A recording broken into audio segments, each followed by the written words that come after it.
Everyone hear that? Hello. Hey.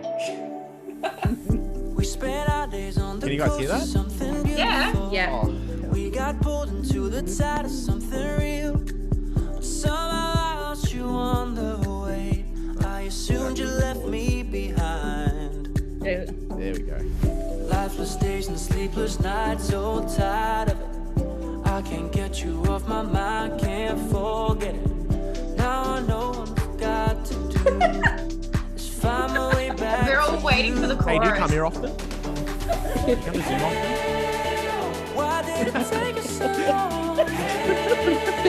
While I was dancing on my own. And now my prayers been answered in my darkest time. 'Cause now I found you.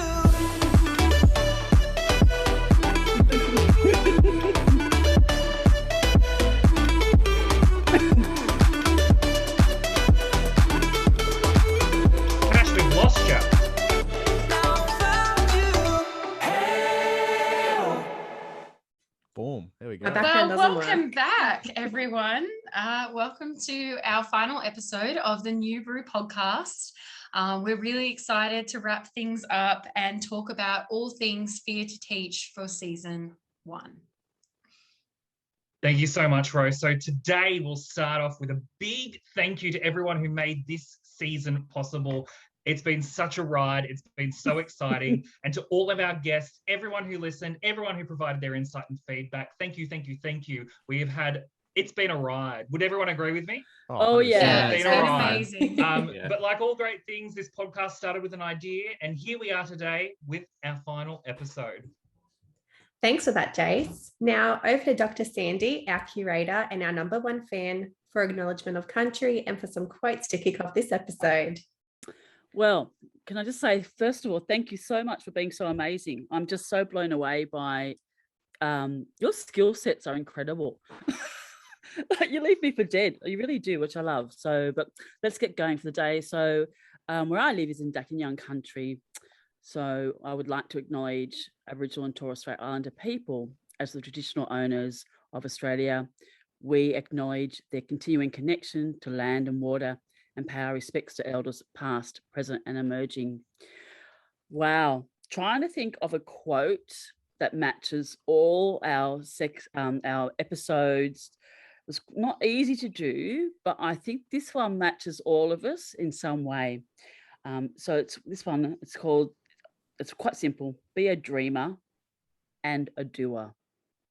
So we've all had dreams. We've all had our areas that we've got our passions about. But you know what you guys are? You're not only dreamers, you're doers. So, like, for example, I had my Pfizer vaccine yesterday and I really didn't feel very good. Went to bed because we were having a planning meeting. And next minute I wake up and everything, all these extra bits have been done. That's what, you just amaze me. You, yeah, of course I'm your #1 fan. Of course. Why?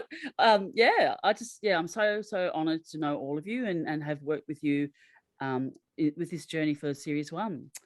So over to you guys. Awesome. Well, again, it's we love the journey, but we're not at our end point of our journey. We're at a little pit stop. We're at a little truck stop on the freeway to the next destination. So I always like to say that it's not just the end; it's the pit stop for the next run. So Nice. It's really the beginning of our greater vision. That's what this is. It's our virtual stop to Macca's, just for a little Yeah. snippet. Dropping in for that quarter pounder, Yes. coming out with the whole menu. Would you like fries with that?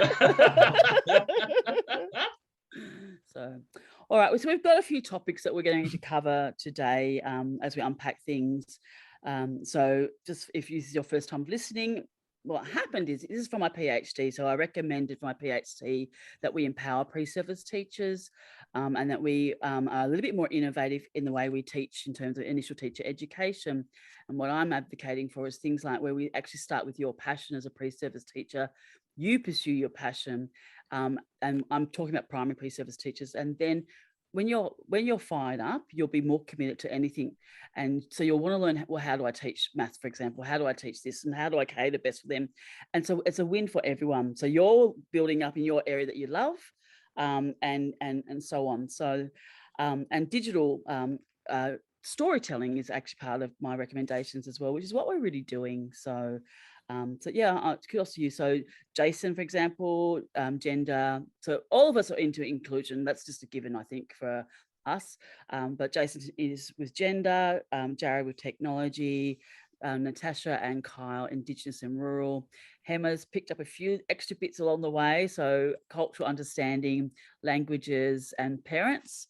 And Rowan's done creativity. But what we want you to understand, we're curators, which means we're custodians of that area. But we actually, because we work so well as a team, we just step up and help each other in every area. And what we're looking at in the background, if you have a look, so we're going to actually start opening up and having things like Dr. Sandy's Pearls, where I'll actually give you information from my own teaching, my own research to help unpack things, help with lesson plans and so on. But we're going to open up a library, an online library with a librarian, and we're going to have an area for me where my passion's that child that won't be engaged. Reluctant learner, I call them. So, and that's normally about 10 to 15% of the students in your classroom. And then we're going to have more experienced pre-service teachers come along who have actually done prac, and we'll do another series with them.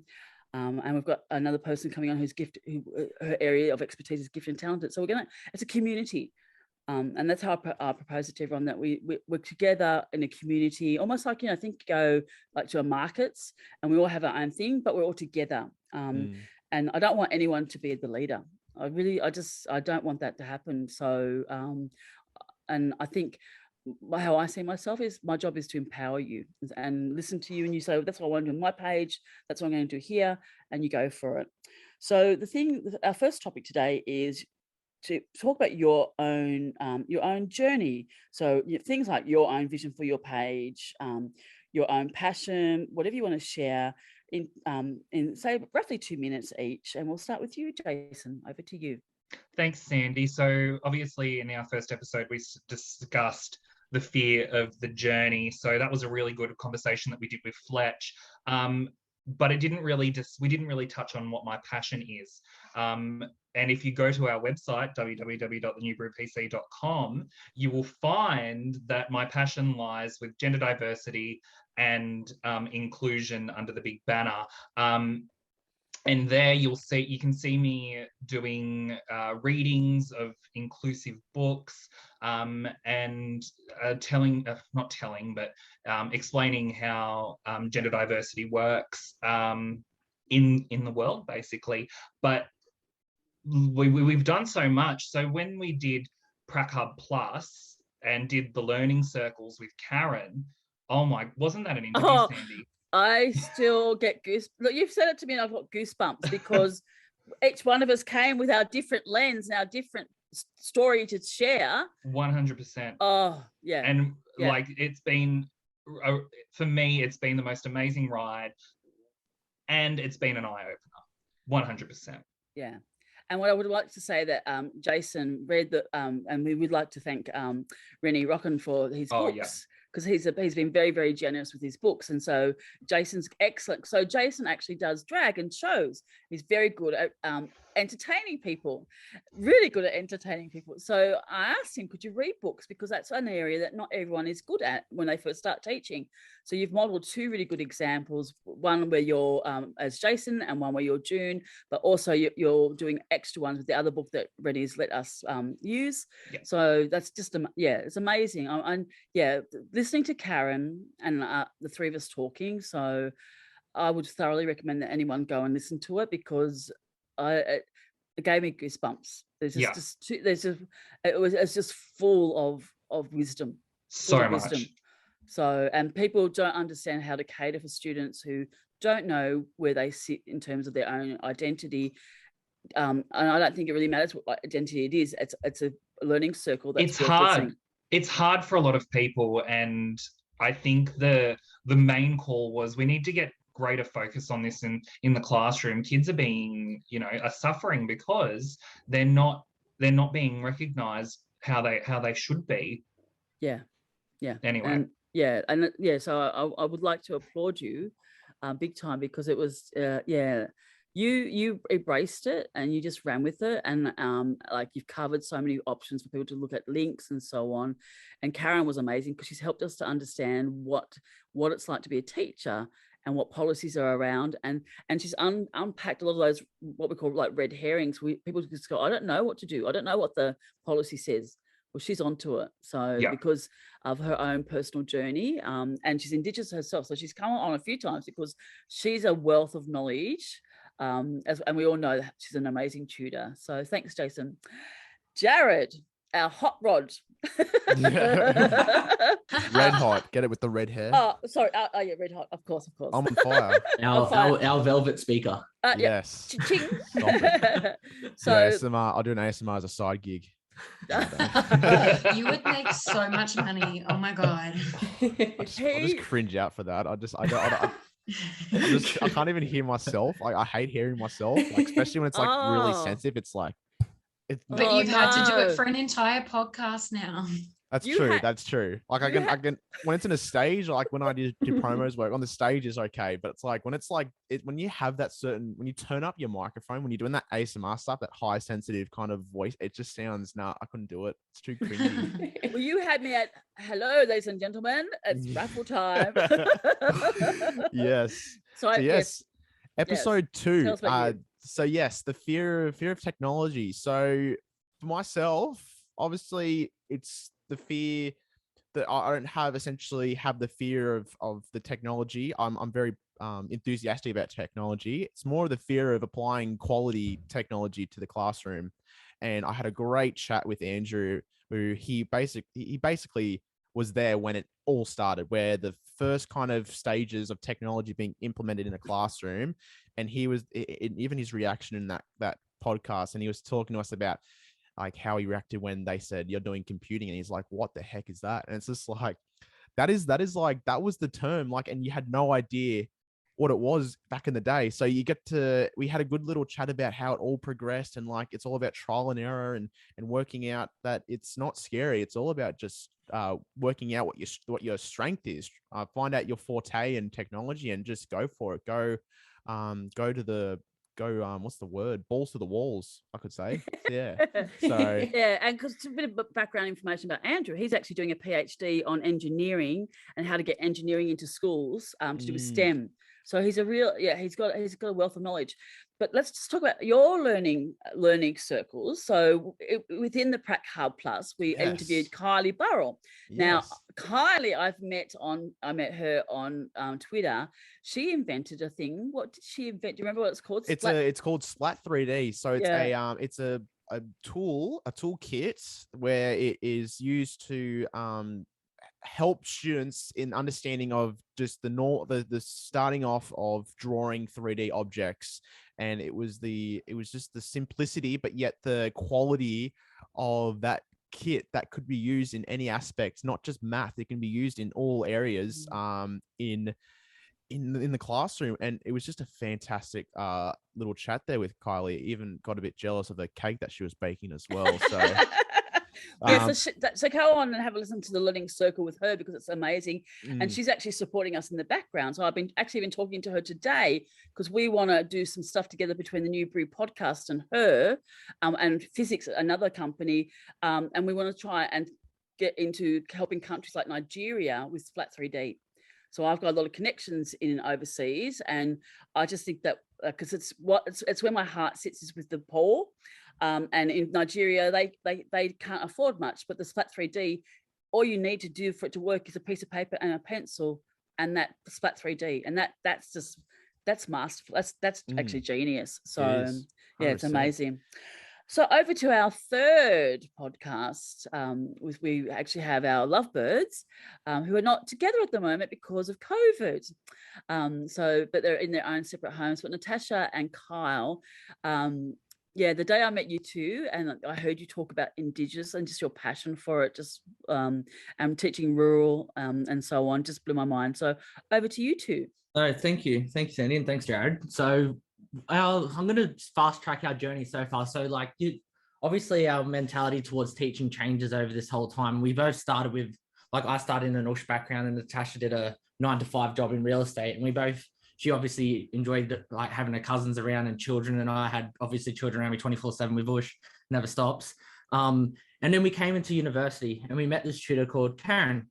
And with Karen, she just had this light around her, and she obviously gave us so much knowledge, and which obviously integrated our passion, like it ignited our passion for Indigenous education.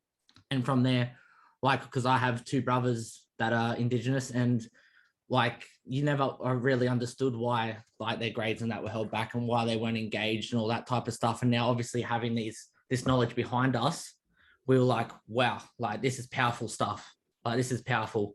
So we obviously with our channel and stuff, we had like on our page, we had Karen, and Natasha and myself's vision was to obviously make our classrooms a safe and inclusive environment, like for all our students. That was our first thing. When children to walk into that door, they obviously feel safe. They feel the need to learn and they feel loved. That's the main thing, feeling loved. And we're going to use, obviously on our page, we have Karen, who she's a AECG member. And for our special membership holders, we have a lesson plan process. So we have a process in which to make lesson plans culturally safe, which was really important to both Natasha and myself. And that was the first thing that we jotted down on our paper, how are we going to make this culturally safe? And we got all that process there. So we collaborated with both Sandy and Karen. They gave us both tips and pointers, and we obviously structured this whole process of the lesson plan around that. And yeah, it's so good. Because it's always been my dream to sit one-on-one with people in tutorials and do a lesson plan together like we did with you. But it's just the way the unis are when you're in so many tutorials. I'm sorry, you got something in a tutorial, it's really hard to do. So this is a really good way because you masterfully set it up. So like a 4-step, it's really easy to follow. The videos are excellent. And then Karen and you guys and I meeting together and having Karen's wisdom, because she's Indigenous herself and she's doing a PhD on this very area. It was just like, it was gold. Yeah, it was seamless. It was honestly seamless. And like our process is like, it's that easy. Like it's honestly that easy. And when you put it in front of you and see how easy it is, you question, why aren't we doing it more? So the process itself isn't easy, but when you read how to do it, you realize that it's not that hard to do it the right way. Do you think, Tash, was it more about a fear that was holding or holds people back with lesson plans for Indigenous students? Definitely. Yeah, I think people try and rush it and think it's a quick process, but to make it culturally safe, you need to do your research. Yeah. You need to plan for it. And I think that's where some people, that's what some people don't do. So we've created a process on all of the steps that we took. And yeah, it's really cool. And people should go check it out and give us feedback. Let us know what you think. Yeah, that would be good because we want to work out where to go next with things like that. But yeah, I personally just love it. And I actually look at it pretty much every day. But proud tutor. So Hema, amazing, mature-aged pre-service teacher. Is doing a master's by correspondence. Has a football team at home. And your passions are cultural understanding, languages, and I did ask you, could you step up and help with parents in particular, because I know through my own research and just lectures I give that one of the things in terms of relationships that pre-service teachers find the most fearful is actually parents. Absolutely. So what would you like to share with us about your page and your journey, shall I say? My episode 5, oh my gosh, I was so nervous. It's the first interview I've ever done. You were fantastic. Who I interviewed, oh my goodness, I was so nervous. But yeah, that relationship, student teacher but parent relationship, that's so important to me. So I was so blessed to have who did you have? She's like the royalty. So if we're going to talk about parents, you need to get a parent representative in there. So who else? She's like 3-time president, past president. So Sharon Brownlee, and she lives up the Central Coast. Yes, she lives closer to me than you. Yes, she's a former pro-chancellor. Yeah, amazing woman. Her heart of gold, though. That's the whole time. Didn't you I just felt her heart bouncing out, with love. That was an interview. that was an interview. Wasn't it? She Yeah. had so much to share. It was crazy. I couldn't believe. I knew that's the voice that other teachers needed to hear. Yes, so I'm just so happy with that. So on my page, I'm going to focus on like community, culture, how can students be felt, heard and loved, just like Kyle was talking about. It's through culture, their language, their music, their food, everything. Bring them in, draw them in. I think that's the way we can go forward, close the gap and everything. So I'm super excited. I'm doing my lesson plan. So I'm super excited to head over there. Yeah. I can't wait. It's really, so I just love that the way your vision for your page, it's so inclusive. So and I think for all of you, what makes it so good is it all comes from your hearts. Like each page is your heart. And when your heart, for me, I'm the same. When my heart and soul's in something, it's pretty hard to stop me from actually achieving the best I can for the kids I'm teaching. So that's pretty much how I live. So I live by my heart. Hold us back. Try. Oh no interest in holding you back. Now Rowan, amazing Rowan. Rowan and I recorded a podcast this morning for series 2 already. But tell us about series 1 for you, and who did we have as a guest? Yeah, series 1 for me was really amazing. Similar to what Jared was saying, I've always found a lot of love and passion in the creative arts, and I found that's the way I need to express myself. And I do see very often when I've been out teaching, because I was a preschool teacher before I did primary, and even out on my pracs, because I've done 2 pracs already, that I see both teachers and pre-service teachers nervous about teaching the creative arts, but also teaching creatively. And I always found like a really interesting like division between the concept of teaching creatively and teaching the creative arts. So we had an amazing creative educator come on, Adriano.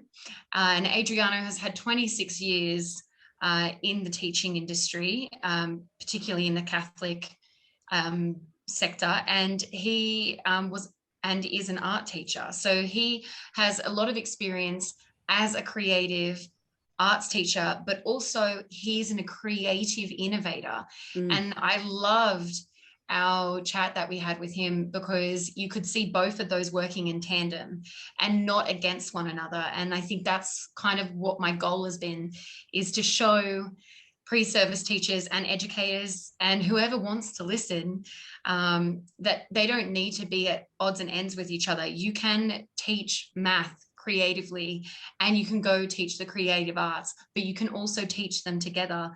There is something beautiful about teaching in unison. And I hope that on my page that I'm working on at the moment, that I will be hopefully giving some people some inspiration and some advice as to how they can do that. I'm not a great mathematician, but I do see things very creatively. And I've found in the last year a lot of inspiration from my tutors, one of them being Dr. Sandy, how to implement mathematics in a way that can engage all kids, especially if they're creatively inclined and they're not necessarily mathematically inclined. So yeah, I'm working on that, and we're going to be having that up on the page very shortly, within the next 24 hours, in launch with my podcast. And then working on lesson plans is really exciting for me as well. I have a lot of fun making lesson plans, but I get really nervous about them because of their structure. So everyone be ready. It's going to be a slightly different structure. It's going to be more creative. And I hope that's going to hopefully encourage pre-service teachers that, yes, we've needed to follow this rubric and the ogre format in terms of like lesson planning, but there is a point where you can step outside of that and be more creative. And I'd like to focus on creativity and mental health for kids, especially for year 5 and year 6, because they're going on to high school, and about learning about self and being able to use more of kind of, like a wider pedagogy when it comes to being creative. Yeah, so I just want to and point the general out capabilities as well, like we were talking about. The general capabilities is really important. So I prefer not to teach like a silo anymore, where we actually teach in subject areas. I personally never really have. I would prefer us to go with the general capabilities, so things like cultural understanding, creativity, and so on, so that they mesh better together. And that's where I think all of us sit together nicely, because with you and Adriana De Prado, we like all of us just connected because we really like that format. So your lesson plan will be different to others on the other page. Initially, everyone else might want to change, who knows? But that I really want to encourage you to do that, because lesson plans do not have to be linear. So and so on. So I'm really intrigued to see what you come up with. So well done to you. So topic 2. All right. So each person, we've had amazing guests. So they each, I just would sit and listen to you guys interview them. And just blew my mind. So I thought with topic 2, tell us about your guest and maybe 2 big takeaway points from your episode, to help the listeners know what you got out of it as well. So over to you, Jason. Thanks, Sandy. So we had Fletch, who is a third year, has been on prac a few times now, and I suppose I didn't really get 2. My thing was a big main overarching, which was to embrace the fear. Embrace the fear, Lois, you know. He really put it into perspective in my own mind that being fearful is okay. Being fearful of the journey to prac, which is probably my greatest fear of all, is perfectly normal. It's perfectly fine, and to overcome it is one of the greatest skills of all. Really, that was my biggest takeaway anyway from it. Yeah, lovely. Thank you. What about you, Jared? It's what I learned from Andrew was it's because of my point of view of my enthusiasm for technology. It's really just harnessing that enthusiasm, and really try and test yourself on how well you can apply that technology into the classroom. And also as well, it's basically like Jace is saying, it's just embrace it, embrace the fear. Like, the fear is there, that's what makes you motivated. Fear is there, otherwise what would we do? Why would we do things if we're not scared to do it? Like, it's all about taking the diving mentality. Yeah, hashtag diving mentality, very Exactly. much so. Jared, sorry, Kyle and Natasha, what about you 2?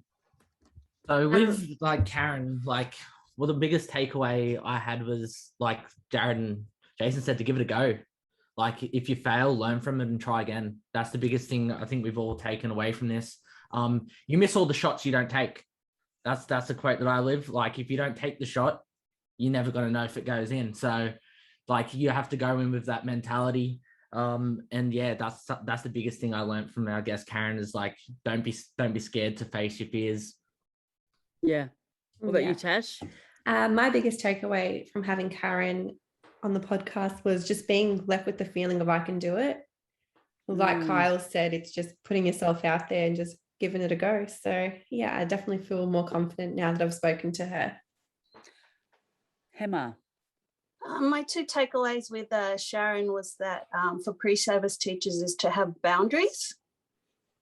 And the other one is you have the opportunity to educate other educate parents to care for other students, which makes sense, because when you're a parent, it's all about your child, your child, your child.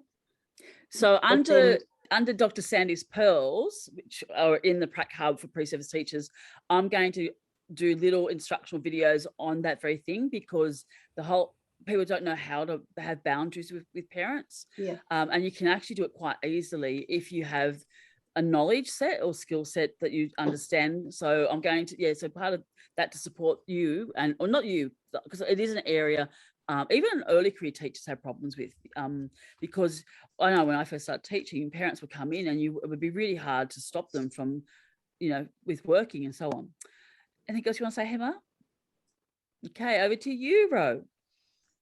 Yeah, Adriano had like a wealth of knowledge, and I've been digging through it in my brain for like the last 24 hours. And the thing that keeps sticking with me, and it's really the key thing, is I was talking to him about the concept of resilience, and he like stopped me for a second and was like, I'm going to rephrase that for you to see it in a positive light. Instead of the concept of resilience and telling a kid be resilient, or telling yourself be resilient, that kind of leaves a blank spaces to like, but how do I be resilient?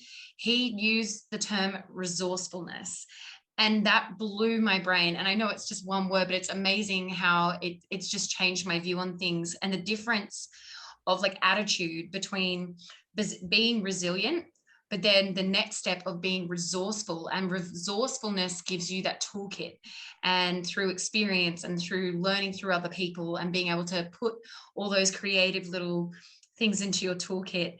And when things aren't working, you know, the best thing about being creative is being that innovative person and being, okay, well, that didn't work, so let's just try this instead, you know. And it's kind of that term of being resourceful is just so much more of an open term than it is as to being resilient. So yeah, I just thought that was amazing. Actually, when he said it, I went, myself. So I had like an aha moment. And it was just, it was really beautiful to like have that. And I really, you know, those big learning moments where like they just sit with you. It's just been stewing with me for the last week. I was like, wow, this is like, it's a chewy morsel, you know, like there's something beautiful about certain words that just hit home, you know. And that really was such a beautiful offering for him to feel safe enough to go, actually, I'm going to rephrase your question. And, you know, this is actually how I see it. This is my language, and sharing his creative language with me was really special. Yeah. So, and that's one of the things we're doing with the School for Tomorrow is we're doing learning circles with them one Tuesday every month. And I'd thoroughly encourage other pre-service teachers to join us, because I think that with us working with the School for Tomorrow and sharing our journeys together, so we're using the framework that Adriano likes, which is where we talk about heart first, then head, and then hands. And our first one for me was just magical. I just went, oh, and that's how I just love teaching that way and sharing knowledge that way. So, so it's something we're thinking about if you're interested in learning some more. So how are we traveling with our fears? So I'm just going to open it up for anyone to say, just have a little chat about how you're going with your fears now. I'm going to take my fear on board. I'm going to keep in mind, I'm going to put it in my little shelf of a mentality, and just try incorporating that into every idea of like a bit of realism, adding that, like, oh, I can think of putting this into the classroom. Oh, virtual reality. I gotta take that on board, and then kind of refer back to, oh, is it, can we do it? Can we apply it? What is the requirements? Do we need certain resources to implement it properly? That's going to be my fear. Is I got to make sure I work on the quality of the application of technology to therefore engage all students. I like saying all with the capital ALL, all students. Yeah, I love that. I love that idea that you're taking your fear as like a tool and making it like a practical thing. I agree. I think that's what Adriano made me feel as well, is like very often we want to hide away from our fears. But he was saying, and I thought this was a really great point, that he's like, it's like an animal acknowledgement that you care about something and that you want to work towards something. And it doesn't, like, you can turn something into a positive, you know. I fear about creative stuff, and you fear about technology for the same reason, that I want it to be an access for all people, you know. And I think that's what we all have in the end, is we all want our areas to have that equity and more access to, and have everyone have an opportunity to be able to reach their goals. Yeah. Anyone else want to comment? I think there was something quite important that Fletch did say, and he said to be comfortable is bad. Now, not saying comfortability is not a good thing. Everyone wants to be comfortable, but to not have that fear within you, the kids aren't going to learn anything. The kids aren't going to be engaged if you become too comfortable. That was something that I really took away from that. But in terms of my fears going anyway, he did put my fears at ease. I'm not as fearful now. And I've got great support behind me, aka Dr. Sandy. We've all got great support behind us. And you out there in podcast and YouTube land, you will have great support behind you too, especially if you go on to Prac Hub Plus, because we have all those resources ready for you. Yeah, so we've been having fun building it up the website. So, and every day I go on and I go, oh wow, what have you? It's getting beefy. Yeah, and I'm just so Beefy. proud of it. So I just think we should be celebrating our successes. Also that, and we should be celebrating our successes 100%. Yeah. And if people do have fears or questions or anything, you can always reach out to us on social media. We're always here. And that's something especially like Karen volumed. Reach out. Like if you're unsure about something and you have a fear of something, reach out to the people that are close to you and reach out to your community, because everyone's always willing to help. Yeah, that's the really beautiful thing about community, isn't it? I think is feeling in that positive sense comfortable enough within your community where you can go, I really need to ask this question, and feel safe enough to do that. I think it feels really awkward. I don't know. I still fear asking anyone for help because of who I am as a person. I'm always very headstrong in a lot of ways, being like, no, I don't need help. But everyone needs help at times. And I think it's a really great opportunity these days with social media to use social media in a way where you can actually connect with other teachers from around the world and pre-service teachers alike, to, you know, put those fears at ease and to jump out of that comfort zone. Yes, learning is a team sport. You don't have to do it alone. Exactly. Join I love that line. Love it. Yeah. Just a heads up, ladies and gentlemen, everyone else. For those listening, we have our community blog opened up for free for any people that want to have a look around, or even ask us questions. We're going to be looking on that quite frequently. Just let us know. Let us know what your fears are, or let us know about us, what we can do to harness our fears, or any assistance that we could we would be great appreciative of that. So yeah. Well, I Definitely. have to tell you something. Words out how smick our website is. Oh, So, I know, it's pretty good, isn't it? So a few people said to me, I've gone on your website, Sandy, you guys are amazing. And these are pretty impressive people on Twitter who know their stuff, and they've gone, love it.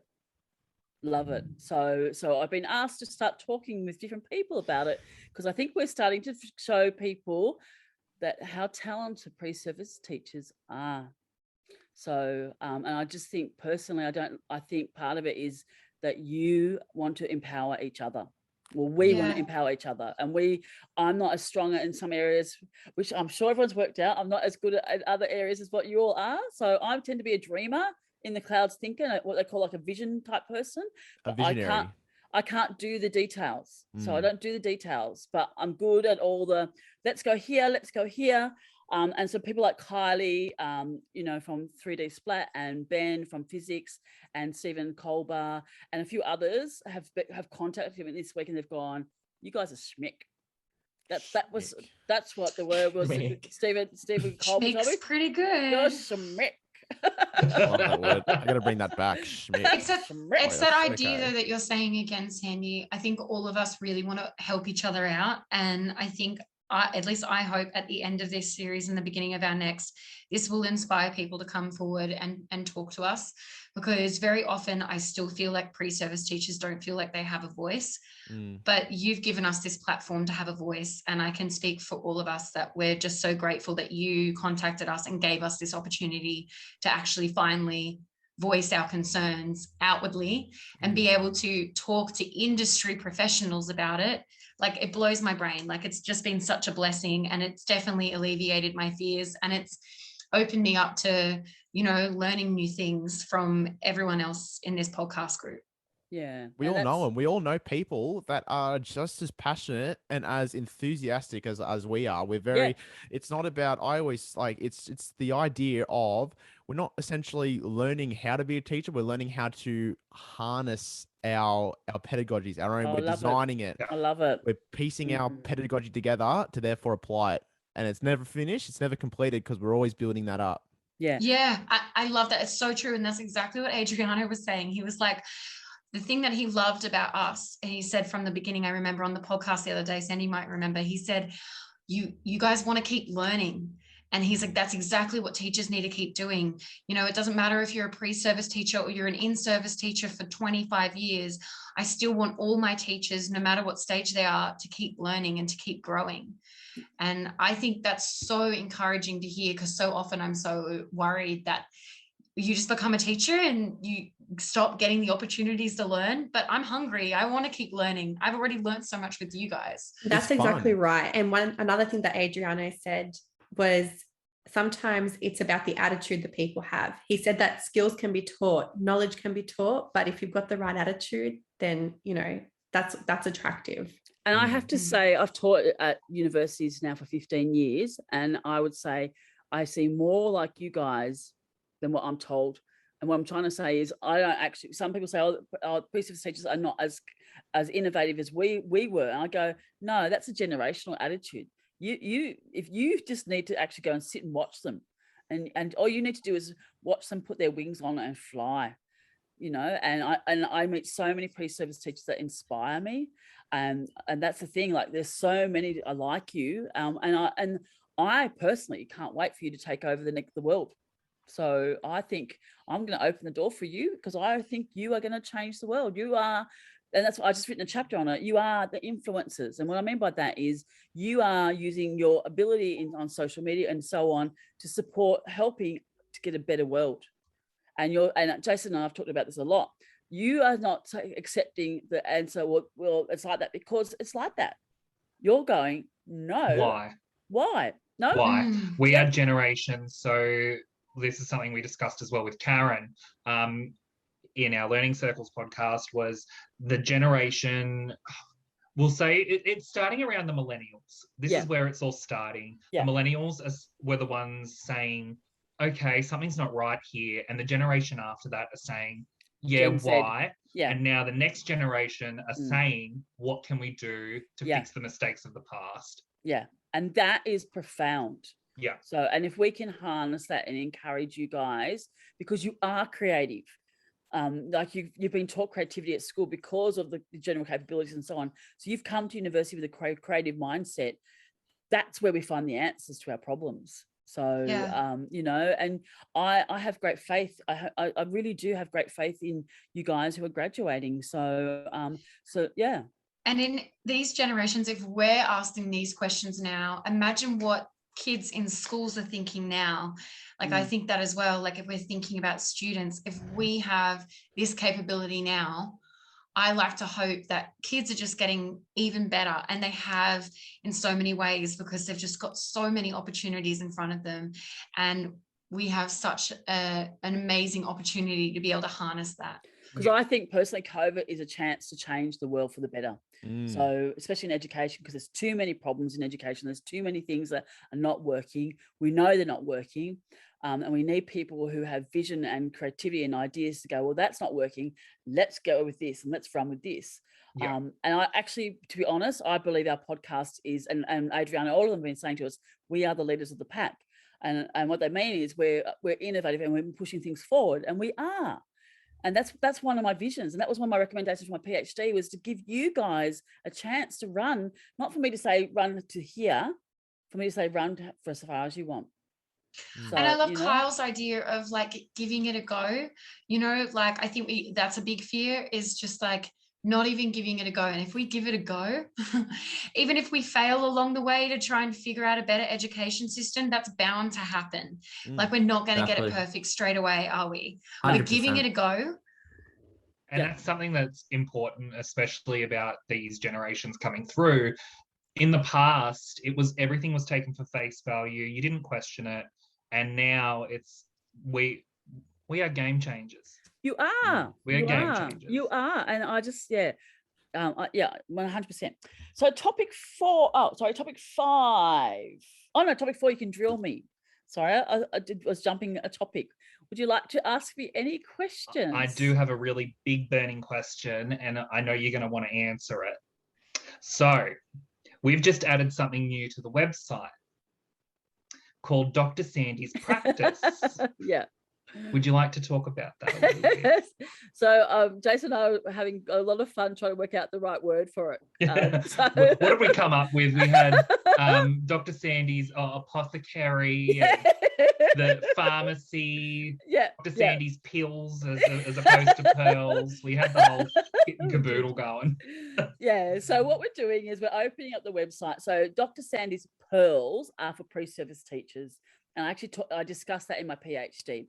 But Dr. Sandy's practice is more for people who want to delve deeper, early career teachers, and any other teachers who want to learn from my own research. All right. So has been my own research. So my PhD is one out of only many pies I've got with research, because I'm very fortunate to research with a lot of different people.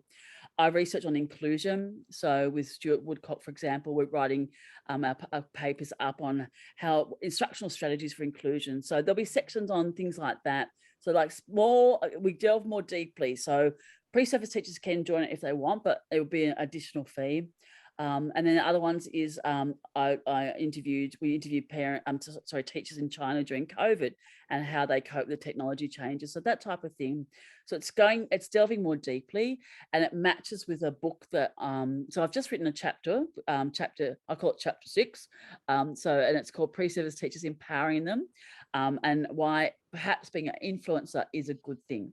So I've done that chapter for Stephen Colbert and Keith Heggett, and there's actually 20 teachers or educators globally who've written in it, and that will be out soon. But I'm also doing another book because in my PhD, I identified a new way of researching, a new way of thinking. And I didn't realize actually that I had invented it until the Marcus told me, and I went, oh, so that all things like that will be there. But under pre-service teachers, Dr. Sandy's pearls, that's for pre-service teachers. Dr. Sandy's practice is literally more for the deeper stuff. So there'll be 2 different price ranges for that. Perfect. Well, I have a question for you, Dr. Sandy, and you have to be a bit vulnerable with us. Ooh.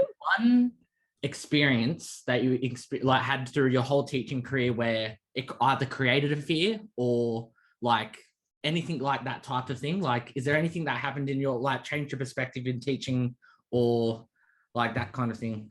Like, is there anything that obviously influenced your teaching at the start, or is there anything that happened or has happened in your teaching career where you're going, wow, like I never seen that, or never seen that coming in? It made you feel insecure, or it made you feel like that kind of way?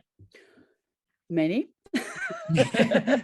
So I started off, for me, public speaking was my big fear when I first started, and now I can lecture to 850 people. I don't even think twice about it. So it just proves to me to keep at it. Was that just from experience, or was that just from keep going at it? Yep. So so I've always come from from my nursing background. I always took on a psychology type lens, but it's not working. Psychology is not working in many ways. And I've been really thinking long and hard about it, because every time I try psychology, it doesn't quite hit the mark like I thought. So now I'm actually more heading towards trying to what we call balance the pillars, because and it still makes me nervous about doing it, because I'm the first person to talk about it. So I was just actually at a Twitter conference now, and I was telling people about it, and I know it's new, because most people think in terms of like data, like we want to look at graphs, we want to see what graph, how kids go with their graph to do with NAPLAN and so on. But my whole idea is completely different. It's left of field. And that's what my book's going to be about. And so the people who are privy to it, who are helping me, such as Adriano, he's guiding me as well, it still makes me fearful, because I'm the first to talk about it. So the same as this podcast, because I thought about this podcast since 2011. Well, this group, shall I say? But I'm glad I waited, because I wouldn't have been ready to help you. I've had to have more knowledge. So and I had to have my PhD done and things like that. But I still, because everyone says it to me, Sandy, you see in the clouds, you see things differently. You are such a different thinker. but it makes me nervous. Yeah. Because I'm always on my own. So it's like, oh, someone come with me. So hold my hand. So, but I'm really facing that fear because as the marker said in my PhD, what you're offering, Sandy, is something so new and so helpful for so many. And that's when they got me. Because when people start saying you're going to help others, that's when they win me over. So, and I've had to be brave. And so, I've been sharing with a few people, I need to step up and be stronger and braver because my ideas are good. They're different. They're completely different to what a lot of people think now, but for the greater good. So, how I try and explain it is, love comes in many forms. And one of the most powerful ways you can love is to seek justice and fairness. Does that make sense? So, and for this idea I've got, I think it's seeking justice and fairness for teachers. But it means I'm going to have to be quite firm and push very hard with my ideas and not give in, because does that make sense? So, because I tend to go, oh, okay, all right, okay. You're a professor, so you must know better than me. But no, I do know what I'm doing, and every person who's privy to it, and there's a few now, not the full details, but enough, they've gone, oh, I can't wait. Any other questions? Nope. That's fine. I thought we just, because I want to head into mental health as well. That's where my pearls. Oh yeah, go for it. Before, I just want to say, if you out there in podcast land and on YouTube, if you do have a question for Dr. Sandy, please email us. She will answer your questions. admin@thenewbrewpc.com. She will get back to you. Yeah. 100%. She's here for us. 100%. Yeah, I'm very quick at getting back to my email responses. Yeah. It's a little trick I have. So if I don't answer it on the spot, I forget. So I answer on the spot if I can, because I forget. So, and I've always done that. So I thought we would just go around and just randomly, not everyone has to do it unless you want to, but share something humorous. So maybe something humorous from our journey so far for series 1, or just something to do with life in general. It's funny because I want to talk in my pearls today about mental health and the value of humor. So one of my favorite things that has happened. So many may not know, many may know, I am the admin person for the New Brew. So if you ever send an email to us, you'll get it back from me. But before lockdown happened, I was working with Dr. Sandy at her house. And she has a habit of getting frustrated very quickly. Yeah, I do. So if one thing's not going her way, she will scream and throw things. I got hit in the head with it. No, she threw the television. No.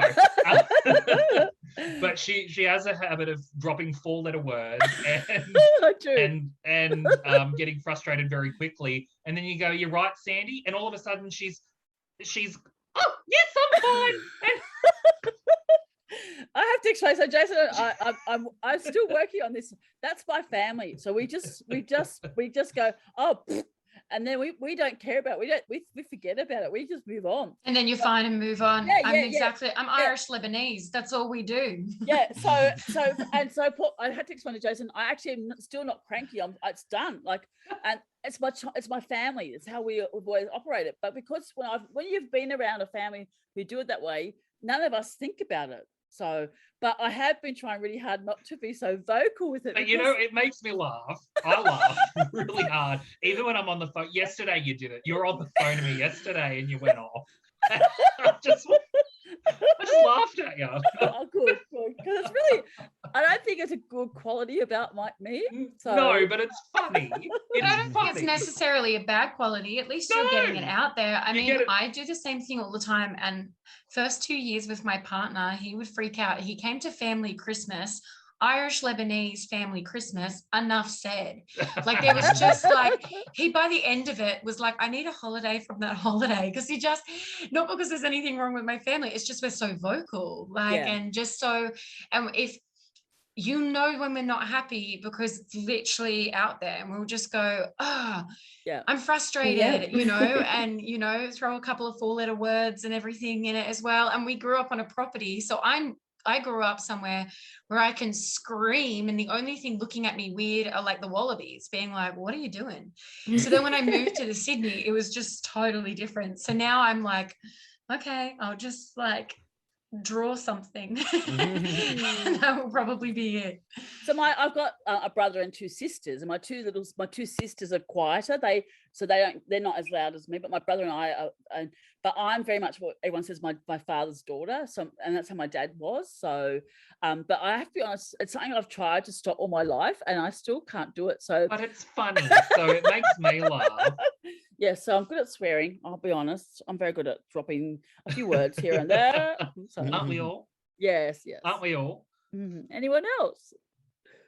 I do have something else. Oh, go for it. Go for it. Take over. It's takeover season. So if you go onto our free resources under, I can't remember if it's under Wonder Mama or It's Okay to Be Me now.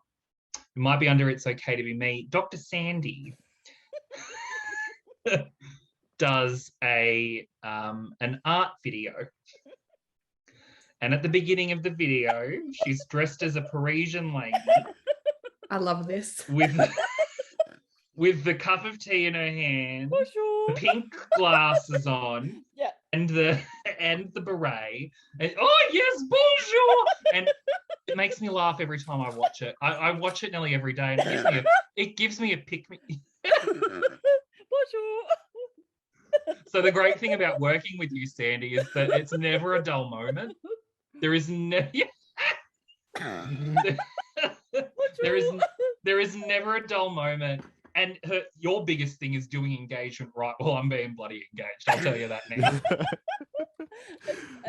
So I've done more. So I'm actually doing more instructional videos. So what I'm doing is for under, Dr. Sandy's Pearls, and just under everyone's page, I'm doing like 10-minute instructional videos on how to draw, for example. So Hammer, I filmed yesterday how to draw that. So to go with, your the Polynesian area. So yeah, so you'll be seeing more of my acting. Oh, it's fabulous. I just like it. I just have fun. Don't I, Hammer? Rowan. So I had I did a Kids at Home Facebook page last year because I couldn't do much. I couldn't sit at home knowing that families were missing out. So I went on for half an hour every day, and I did a lot of acting, didn't I? I loved it. I loved It was it. very engaging at the end of the day. Yeah. I wish I had you as my teacher when I was. Yeah. You can see why I've gone into doing engagement for my PhD. That's for sure. So, all right. So we're going to move on to Dr. Sandy's Pearls, unless anyone else wanted to say something. So I have another thing. No, I'm kidding. So I wanted to talk to everyone because there's this book that I read that actually changed my whole life for me. So I had a very challenging divorce, and my end of my marriage was very, very challenging. And I'm very, very honest. And so I had postnatal depression with my first child as well. So I understand depression. So I'm fine now. But, and as it was explained to me, mine was more reactionary. But me being me, I didn't want to just sit there not trying to get myself better. I don't know how else to explain it. So I did a lot of reading, a lot of researching. I have a faith system, so that always gets me through things anyway. But this idea helped me, and I think it's a really good time to share this with people because my nursing background made me far more sensitive to the needs of people with mental health. So we all face it. We all, and if we're honest, we all know someone that's had a problem, and I personally think we all have problems as well. I just think some of us mask better than others, but the truth is that it's not the case. So this is called Rewire Your Brain, and it comes from Harvard University. So Dr. John Arden produced it. I just want to share a few things with you about it because it might be something that changes for you. I have a lot of pre-service teachers that come to me telling me, Sandy, I've got really bad depression. Sandy, I've got really bad anxiety. We know they are the two big things globally for most people anyway.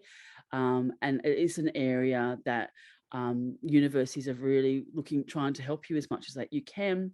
me being me, I have lent this book to pre-service teachers for them to read as well.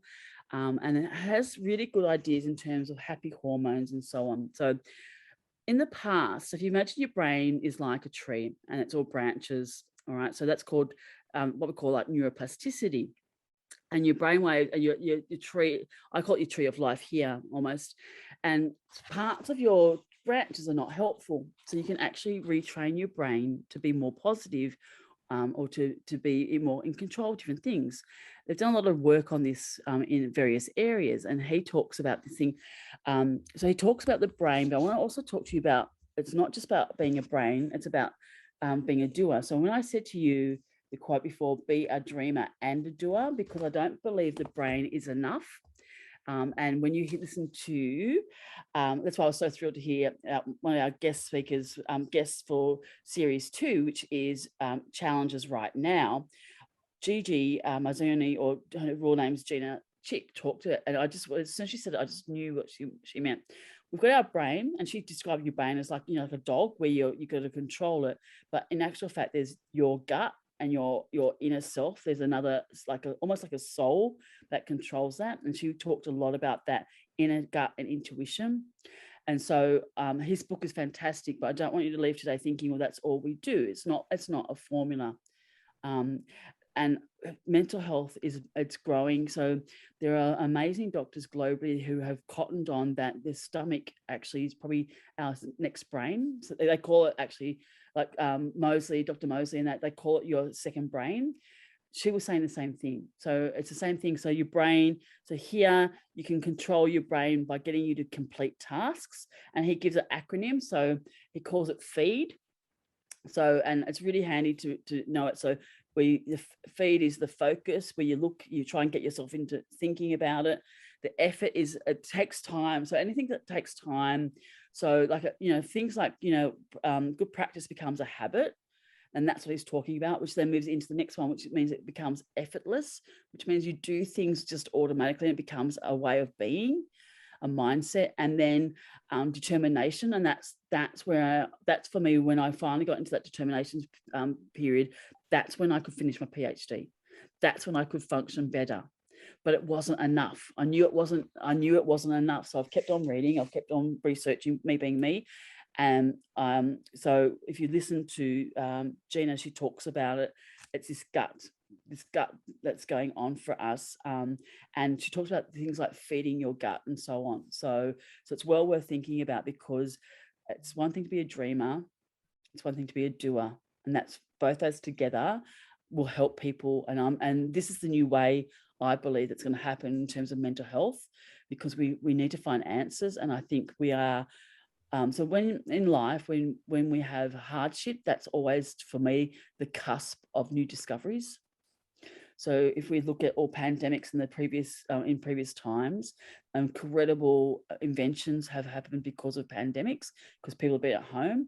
Apart from the weight gain, it's weight gain, but but there have been significant changes globally because of someone that's invented something, because out of necessity. So that would be my pearls today, to think about that notion, because we've agreed as a team. Which brings us to the final part of our podcast, is series 2, these challenges right now. Would anyone like to comment about series 2 for us? So I'm actually quite excited for it. I'll use that word. I'm a person who suffers with bipolar disorder. So doing a podcast that is about mental health for pre-service teachers is it's very important. Like you said, there's being more research done on mental health now than there ever was. In the past, there was no research done, and looking back, that's where a lot of things went wrong. Yeah. For people, yeah. Yeah. It's amazing how it's like, seeing everyone in the same boat, in the same situation. Like, COVID doesn't pick and choose. This pandemic is global. It is really tough. and seeing, like, on a positive scale, a lot of people working towards positive mental health strategies, even just seeing online ads for mental health counseling and stuff like that. I wish I saw that more so when I was growing up. I wish I saw that, because I'm the same. I've struggled with anxiety. My mum says since I was born, who knows? But to actually see it out there is so hopeful for me. I think it's so great to see. And even just like doing university, surveys, they actually ask you questions about your mental health now. When I first started studying, because I've been studying on and off for like about 8 years, I didn't get any of that in my survey studies at the end of each course. These little steps are moving mountains for some people. This is literally saving people. So the fact that we are going to have the opportunity to talk about mental health for the second series, it's really close to my heart, and I think it's really special. Definitely. And I I'm think like both Natasha and ahead, Natasha and I are going to be thinking about, like, teaching in this modern age is hard. Teaching during a pandemic is harder. But then even thinking about teaching during a pandemic in a rural area is like mind-blowing. Like, it's mind-blowing. And that's something that Natasha and I definitely want to focus on, because when we first had our tutorials with Karen, she explained that 95% of us will be working rural. That's where the jobs are. The jobs are rural. And I think that hits home, like, to a lot of pre-service teachers, is like, I'm going to be teaching rural, and how am I going to do it? So that's under Dr. Sandy practice, our first learning circle is me talking about how I taught. I've taught online since 2007, and how we first taught online was by typing. But I've always embraced teaching online, because that's me. I've always been one of those people that will embrace change and try and work out a better way. So that's what I'm focusing on with that as well, because I'm very mindful that we need to help people to learn how to teach online and how to engage. Hence, my cup of tea and my art, that all of that I can do online, because I've worked at it. I've practiced doing it online with kids at home. I did it every day. I acted every day. It becomes a way of being. So, yeah. And the other thing I want to point out to you as well is we need to understand the science of it as well. All right. So, and that's why we will do laughing and things like that as well, because you've got what we call 4 hormones that keep your mental health stable. So we've got dopamine, oxytocin, serotonin, and endorphin. And so if you have a look, say, for example, in dopamine, that enables you to be motivated. So it gets you going and so on. And it can help you accomplish goals. Oxytocin, I've researched all this for years because it's always fascinated me. Women naturally have it in their brain. Men don't. So women can actually cope better with things than men. Now, I don't want to go too personal with you, but men generally only get oxytocin when they've actually had they've masturbated or they've had sex, which could explain a bit of the science of it. So, because I've been reading about this for years. So they call it the cuddle hormone. But women, when you give birth, for example, the science of giving birth, we have a huge burst of oxytocin when we give birth. And you'll see women have a high after giving birth because of the oxytocin. Then there's serotonin. And the way I explain serotonin, it's where you go between your nerves and it fires in between, and you haven't got enough firing, the messages can't get through, and that can cause depression. And then endorphins is that euphoric one where you might have it from like exercise and so on. So endorphins are not going to be easy to get at the moment if we're stuck at home. So we need to think about that. And you might understand why I joke so much, because I cottoned on before I knew the science. I cottoned on as a student because I've always naturally told jokes. I've always naturally just been able to see the humorous side of things. And people say to me all the time, Sandy, you make me feel good. I know why. It's not me. It's actually the jokes. So it's something to think about. And being bubbly and happy, because people say to me, Sandy, you've got a playfulness about you. And things like that, I think they are powerful ways of helping each other move forward. So we are going to I'm excited to explore this mental health and identity, but also there was a research that I read about people born overseas were more happier than So I would definitely like to Ah, explore that. that's really interesting. There's a lot of statistics about someone who's come to Australia and they do better. And it's not because of intelligence, it's because of mindset and different things like that. So really interesting topic. So so we've got Catherine Williams. She's coming on, and she's got a fantastic following on Instagram, and she talks about sharing well-being and humor. So she's going to come on. Would you like to tell us about your guest already, Rowan? Because we interviewed her this morning. It was incredible, wasn't it? Yeah, so we had Gina Chick, who has been working with kind of intuitive learning and nature learning for like the last 30 years of her career. She is amazing. I met her actually at a Blue Gum bush camp, which is like a rewilding camp where she gets encourages a bunch of like families in cities to come out into nature. This might be a fun one for you, Hema. And then so like some of us are teachers, some of us are artists, but we're all volunteers. And we do a camp for a full week, and we all camp out as a huge community.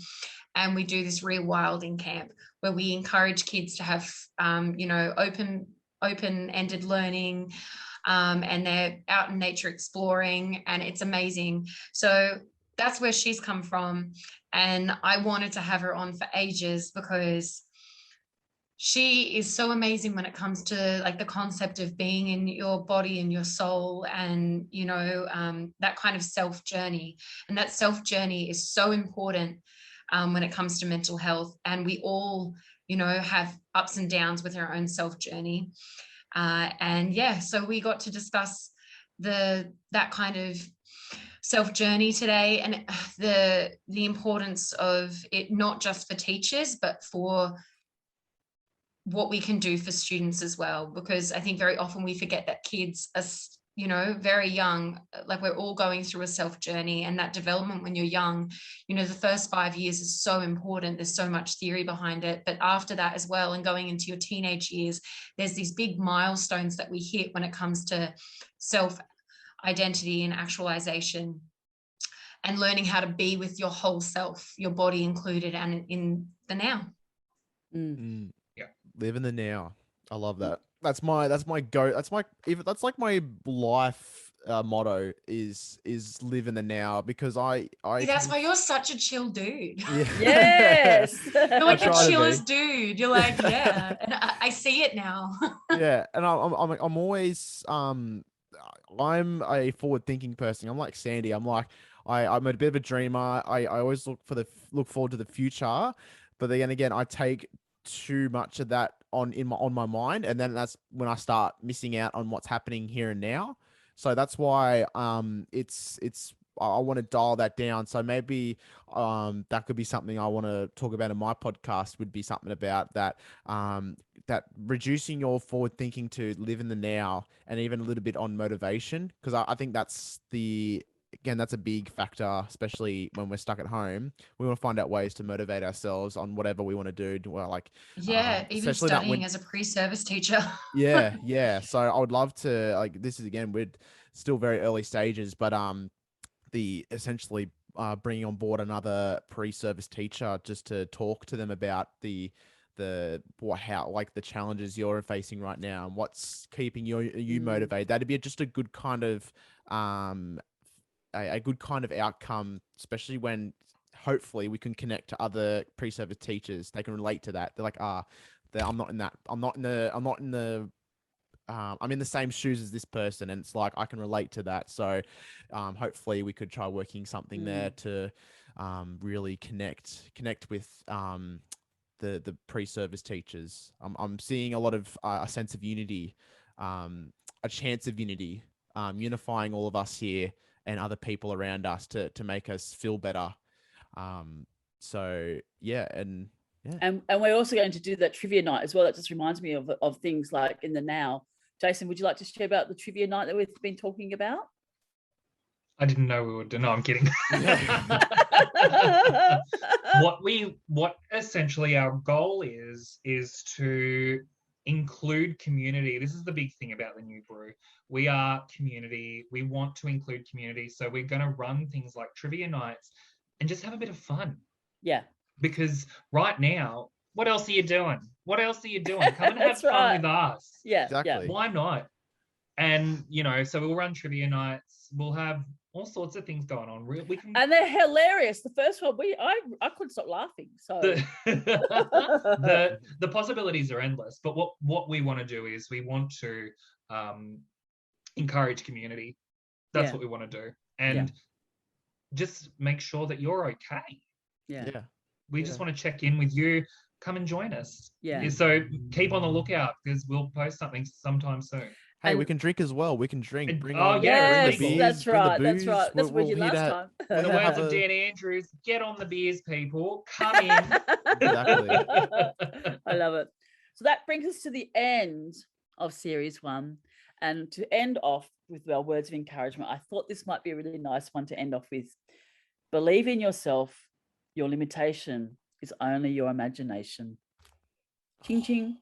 Love it. Hashtag everyone. Let's hear it. Hashtag ready? Hashtag. Hashtag Dive dive in mentality. Mentality. See you at series 2. Series See you 2. series Over 2. now. Bye.